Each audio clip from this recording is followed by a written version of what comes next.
Hello అండి, good morning all of you from Gothenburg, Sweden. The temperature is around 2 degrees now. మరి తప్పదు, ఇవన్నీ కూడా వేసుకోవాలి, లేకపోతే నేను మాట్లాడలేను. ఎనీవేస్, మొన్న శనివారము ఒక ప్రోగ్రామ్ అటెండ్ అవ్వాల్సి వచ్చిందండి. జూమ్ ప్రోగ్రామ్ అంటాం కదా, ఆన్లైన్లో. సుమారుగా ఒక 20 దేశాల నుంచి 265 మంది ప్లస్ పార్టిసిపెంట్స్ ఉన్నారు.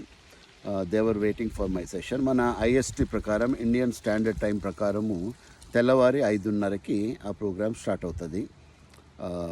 మరి ఆ టైం ప్రకారం చూసుకుంటే నేను ఇక్కడ 2 గంటలకు లేవాలి, 1:30కి లేవాలి, అరగంట ప్రిపరేషన్, 2కి స్టార్ట్ చేయాలి ప్రోగ్రామ్ రాత్రి. సో నేను అలారం పెట్టుకున్నా, 1:30కి పెట్టుకున్నా, ఎందుకంటే ఇక మళ్ళీ ఫ్రెష్ అవ్వాలి, 2 కల్లా స్టార్ట్ చేయాలి కాబట్టి. అండ్ ఇక్కడ ఒక విషయం చెప్తున్నాను, I was just seriously thinking about the programme. అంతా ప్రిపరేషన్ అంతా అయిపోయింది, 1:30కి అలారం పెట్టుకున్నా.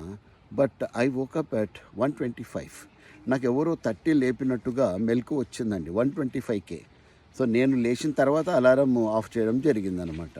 సో ఈ విషయం ఎందుకు చెప్తున్నానంటే మిత్రులారా, ఏదన్నా ఒక దృఢ సంకల్పం అన్నది మనలో ఉన్నప్పుడు, when you are committed or dedicated to some work, మనకు తెలియకుండానే మెలకువ అన్నది వచ్చేస్తుంది. That is a passion. అందుకే చాలా పెద్దలు అంటుంటారు చాలామంది, మీకు అలారం నిద్ర లేపుతుందా, మీ ప్యాషన్ నిద్ర లేపుతుందా? ఎప్పుడు కూడా ప్యాషన్ ఎవరికైతే నిద్ర లేపుతుందో వాళ్ళు వాళ్ళ వర్క్లో ముందుకెళ్తారండి, వాళ్ళ వర్క్కి న్యాయం చేసిన వాళ్ళు అవుతారు. అంతే తప్ప ఎక్కడొచ్చిన గోల, ఈ టైంలో లెగడం ఏంది అని సాకులు చెప్తే కాదు. ఎప్పుడు కూడా సాకులు చెప్పకండి యువత. రేపు పరీక్ష ఉంది, మీరు పలానా టైంలో లేవాలి అని ప్రిపేర్ అయిపోయినారు, మీరు మైండ్లో ఫీడ్ చేసుకోండి, ఖచ్చితంగా మెలకు వస్తుంది. If you really carry that passion, అప్పుడే మీరు ఆ సబ్జెక్ట్కి, ఆ యొక్క పనికి న్యాయం చేసిన వాళ్ళు అవుతారు. సో ఆల్వేస్ రిమెంబర్, సమయానికి లేవాలి, ప్రాతకాలం లేవాలి, లేచి మన పనులు మనం చేసుకోవాలి. ఎంత పెద్దోళ్ళని మీరు గమనించండి, జీవితంలో సక్సెస్ అయిన వాళ్ళందరూ కూడా అన్ని క్వాలిటీస్తో పాటు ఒక కామన్ క్వాలిటీ ఉంటుంది.